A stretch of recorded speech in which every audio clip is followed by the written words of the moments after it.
15 अगस्त की पूर्व संध्या पर आप सबको बधाई। आप सबको तिरंगा शान से फहराएं, डीपी भी लगाएं, क्योंकि मैं जानता हूं और मानता हूं और ये पक्का सबूत है कि किसी को मिला होगा कुछ राजा के दौर में, मुगलों के दौर में, अंग्रेज़ों के दौर में। इस देश के कम से कम 95% लोगों को, जो SC ST OBC और किसान हैं, उनको जो भी मिला है इस संविधान लागू होने के बाद, चाहे वो नौकरी हो, सम्मान हो या फिर ज्ञान हो। नमस्कार, मैं शंभू कुमार सिंह और आप देख रहे हैं नेशनल दस्तक। बचपन से हम लोग देखते थे टीवी, अखबार, जब भी 15 अगस्त 26 जनवरी आता है तो तमाम वो सवर्ण पत्रकार लिखते थे कि क्या मिला आज़ादी के 47 साल बाद, 50 साल बाद, अब तो 75 साल होने वाले हैं। तब समझ में नहीं आता था। इस देश के लाखों करोड़ों लोगों को नक्सली के नाम पर हथियार पकड़ा दिए गए, और इस नक्सलवादी आंदोलन का नेता कौन, जरा उनकी जाति पता कीजिए। इस देश में लाखों करोड़ों लोगों को धर्म के नाम पर आज भी कहा जा रहा है कि लड़ना है, देश का बंटवारा कर दिया गया। देखिए इनका नेता कौन, उनकी जाति पता कीजिए। मैं इसलिए कह रहा हूँ कि इस देश में आज भी चाहे वो तमाम संगठन हो जो धार्मिक हिंसा फैलाते हैं, उनका नेता देखिए वो किस जाति का है, तब आपकी आंखें खुली की खुली रह जाएंगी। वो लोग जो इस देश में आपको हथियार पकड़ने के लिए कहते थे नक्सली के नाम पर, उनका नेता कौन, उनकी जाति क्या, आपकी आंखें खुली रह जाएंगी। और इस देश में डेमोक्रेटिक सिस्टम के सारी पॉलिटिकल पार्टी के नेता कौन, मतलब चित भी मेरी पट भी मेरी। नक्सली आंदोलन के नेता भी वही, पॉलिटिकल पार्टी हो चाहे कांग्रेस हो, बीजेपी हो, उसके नेता भी वही, यहां तक कि धार्मिक संस्थाओं के नेता वही, सारे धर्मों पर कब्जा उनका। आप सिर्फ नागरिक के तौर, आपका सिर्फ इस्तेमाल, लेकिन ये संविधान आपको बराबरी का मौका देता है। इसीलिए आपको जो भी हासिल हुआ है इस संविधान से हुआ है, इस तिरंगे से हुआ है। आज़ादी के बाद ही आप एक नागरिक और भारत बन पाए हैं। भारत तभी एकजुट हुआ जब देश आज़ाद हुआ, संविधान लागू हुआ और हम सब भारतीय बन पाए। तो इसलिए कोई कुछ भी बहकाए, कोई गरीबी दिखाएगा, कोई आतंकवाद दिखाएगा, कोई धर्म का डर दिखाएगा, इन सब से परे उठकर तभी आपके सारे संवैधानिक अधिकार, सम्मान, अधिकार सुरक्षित हैं, जब तक ये संविधान है। इसलिए मैं कहता हूं कि इस देश के तमाम वैसे लोग जो SC ST OBC हैं, अल्पसंख्यक समाज से हैं, गरीब हैं, लाचार हैं, बेबस हैं, उनको जो भी मिला है वो इस संविधान से और इस स्वतंत्रता से और इस तिरंगे से मिला है। चलिए आज की वो तमाम बड़ी खबरों की शुरुआत करते हैं जो आपके लिए ज़रूरी है, जो कोई टीवी अखबार नहीं बताएगा। न तो बीजेपी विरोधी पत्रकार, लिबरल सवर्ण पत्रकार, न बीजेपी समर्थक सवर्ण पत्रकार। इसलिए मैं कह रहा हूं कि मैं ये खबरें उन लोगों के लिए लाता हूं जो इस देश के 95% लोग हैं, जिनको संविधान से सब कुछ मिला है और जिनको संविधान पर भरोसा रखना चाहिए। नीतीश कुमार की पार्टी ने कहा है कि प्रधानमंत्री नरेंद्र मोदी का ये 15 अगस्त का झंडा फहराना अंतिम होगा। दरअसल 2024 में चुनाव है और वो 15 अगस्त से 2024 15 अगस्त से पहले हो जाएगा। तो JDU को भरोसा है, जिस तरह से नीतीश कुमार की अगुवाई में इंडिया गठबंधन बना है, उससे भरोसा है कि इस बार मोदी जी निपट जाएंगे। इसलिए उसने एक वीडियो भी जारी किया और कहा है कि ये उनका आखिरी चुनाव है, झंडा फहरा लें, ये आखिरी 15 अगस्त है उनका। आप लोग सहमत हैं, असहमत है, अपनी प्रतिक्रिया जरूर दीजिए। वहीं दूसरी तरफ सोचिए, तमाम टीवी अखबार आपको बता रहा है कि इंडिया गठबंधन में टूट है, शरद पवार अलग हैं, वहीं दूसरी तरफ जयंत चौधरी अलग हो रहे हैं, वहीं दूसरी तरफ पशुपतिनाथ पारस जो चिराग पासवान के चाचा, उन्होंने कहा है PTI के कि मैं किसी भी कीमत पर हाजीपुर की सीट नहीं छोड़ूंगा। किसी की औकात है क्या, रामविलास जी का मैं असली वारिस हूँ। तो NDA गठबंधन में भी लगातार दरार है, क्योंकि चिराग पासवान भी उसके हिस्सा हैं और इधर पशुपति भी NDA के ही हिस्सा हैं। दो और बड़ी खबरें हैं जो मैं आपको चाहता हूं बता दूं, मैं कल भी बताऊंगा। चंद्रशेखर आज़ाद रावण 19 अगस्त को जयपुर में बड़ी रैली कर रहे हैं। वहीं आकाश आनंद जो BSP के युवा नेता हैं, कोऑर्डिनेटर हैं, उनकी धौलपुर से 16 अगस्त से मार्च शुरू हो रहा है, वो कई जिलों में होते हुए 29 तारीख को उसको राजस्थान में जयपुर में समापन करेंगे। तो ये भी सोशल मीडिया पर खबर है। सीएजी ने कहा है कि द्वारका एक्सप्रेसवे के निर्माण में बड़ी गड़बड़ी हुई है। 18 करोड़ से ये बनना था, अब 250 करोड़ की लागत हो गई। 1 किलोमीटर पर 250 करोड़ रुपए। लोग कह रहे हैं कि ये सोने ऊने का बना है क्या। और ये देखिए मीडिया का पाप, दुबे, शर्मा, त्रिवेदी, मिश्रा, एंकर कश्यप, मतलब इनको कांग्रेस से भी शर्मा मिला, आलोक शर्मा, इनको बीजेपी से भी मृत्युंजय, इनको सत्यप्रकाश मिश्रा और इनको अभय आनंद दुबे। तो यही है जातिवाद, मनुवाद। ये लेफ्ट भी हैं और राइट भी हैं। मतलब टीवी में कोई भी पार्टी हो, टीवी पर दिखेगा कोई शर्मा, दुबे, त्रिवेदी, मिश्रा ही, हर जगह यही दिखेगा आपको। इसी को हम जातिवाद कहते हैं। इसी से आपको लड़ना है। और आप समझिए, जब तक बाबा साहब की डाइवर्सिटी नहीं आएगी, नो दलित, नो अल्पसंख्यक, नो आदिवासी, नो पिछड़ा, तो तमाम सच भी यही, सरकार के साथ भी यही है, सरकार के खिलाफ भी यही है। आप सिर्फ ताली बजाते रहिए। चढ़ावा ये खाएंगे, आप सिर्फ चढ़ावा चढ़ाते रहिए। आगे बढ़ते हैं। सीएजी की रिपोर्ट ने बीजेपी की मुश्किलें बढ़ा दी है, चाहे वो आयुष्मान को लेकर हो, चाहे वो रोड को लेकर हो। भारतमाला प्रोजेक्ट की में भी दिक्कतें आई हैं, लेकिन अब इस पर टीवी अखबार में बहस नहीं होती है। वहीं ट्विटर ने भी अब मोनेटाइजेशन हो गया। दिलीप मंडल को कुछ पैसे आए, उन्होंने कहा कि इसका खर्च कहाँ करें। और ये देखिए, ये है वो तमाम सवर्ण पत्रकार जो कह रहे थे कि मोदी जी ने कहा था कि अपना डीपी बदलिए, लेकिन इन लोगों ने अपनी डीपी नहीं बदली, क्योंकि जैसे ही ये डीपी बदलेंगे इनका मोनेटाइजेशन भी छीन जाएगा, इनका ब्लू टिक भी छीन जाएगा, जो पैसा आ रहा है वो भी नहीं आएगा। तो इसलिए ये लोग ब्लू टिक के डर से नहीं छीन रहे हैं।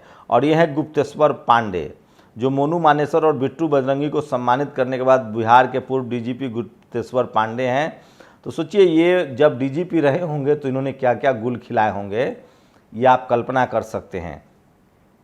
नो चेन डीपी हुआ, ये हैं सुरेश चौहान के। दिन रात ये धर्म के नाम पर नफरत फैलाते हैं। लेकिन इनसे पूछ दीजिए कि कितने SC, ST, OBC और किसान जातियों के हिंदू को नौकरी दिए होंगे, तो इनकी पोल खुल जाएगी।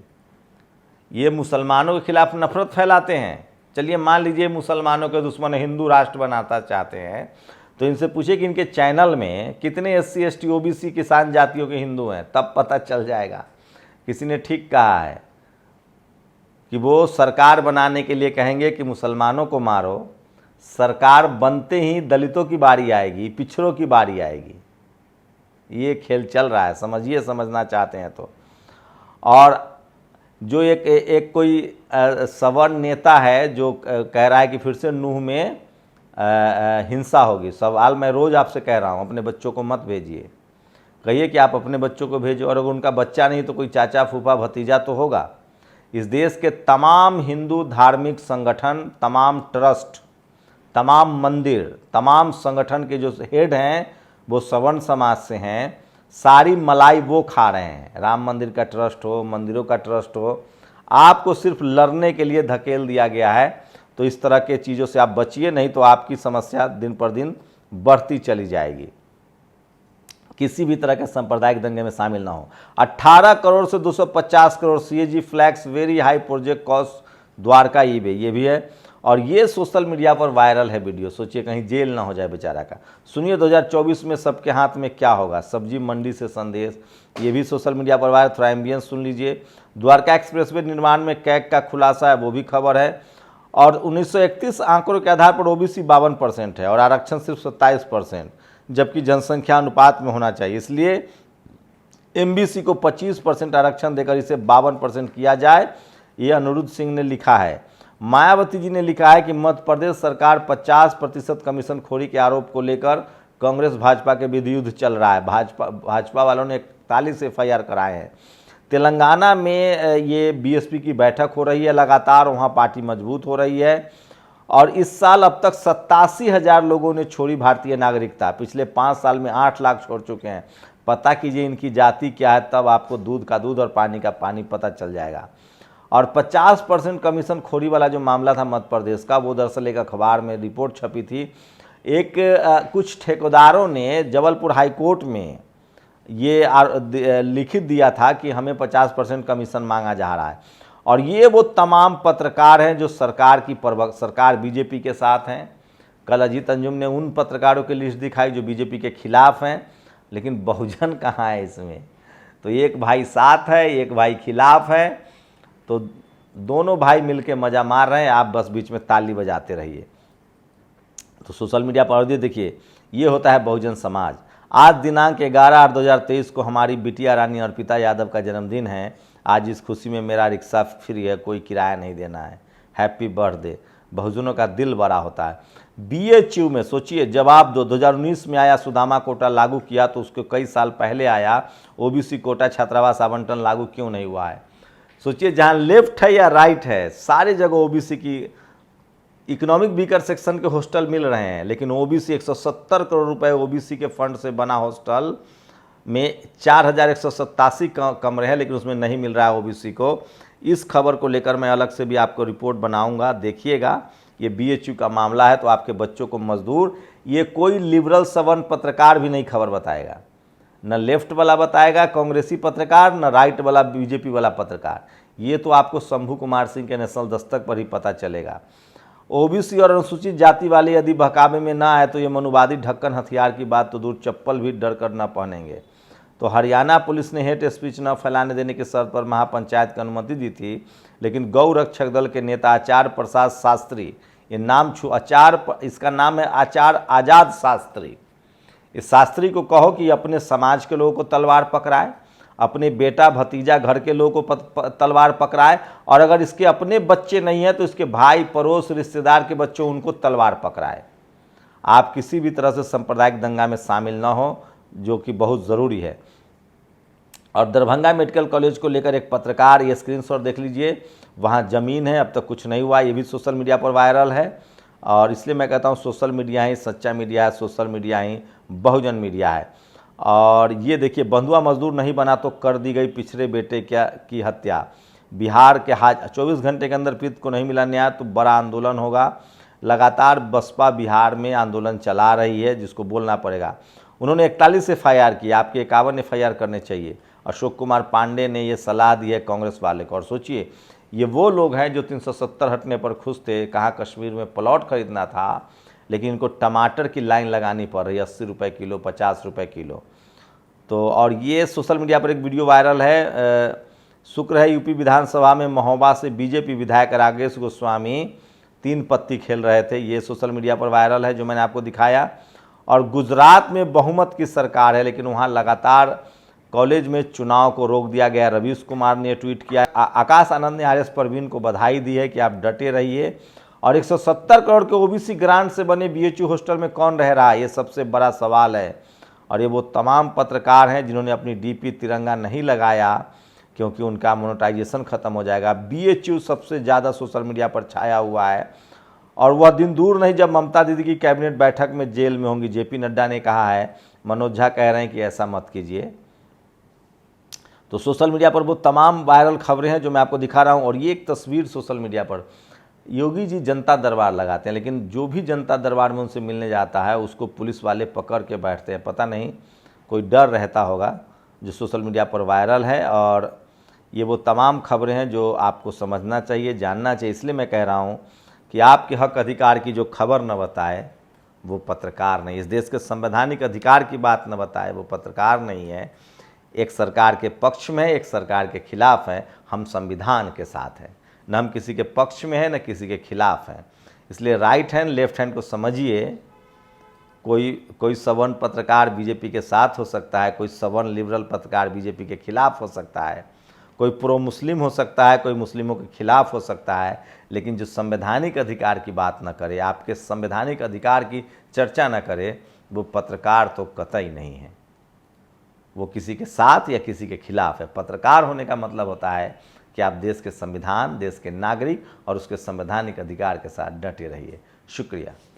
नेशनल दस्तक की आपसे गुजारिश है कि अगर इसको बचाना चाहते हैं तो नेशनल दस्तक को सब्सक्राइब करने के लिए रेड कलर के सब्सक्राइब बटन को दबाएं, फिर बेल आइकन की घंटी दबाएं, नेशनल दस्तक को बचाने के लिए बहुत जरूरी है कि हर खबर को शेयर करें, लाइक करें, कमेंट जरूर करें।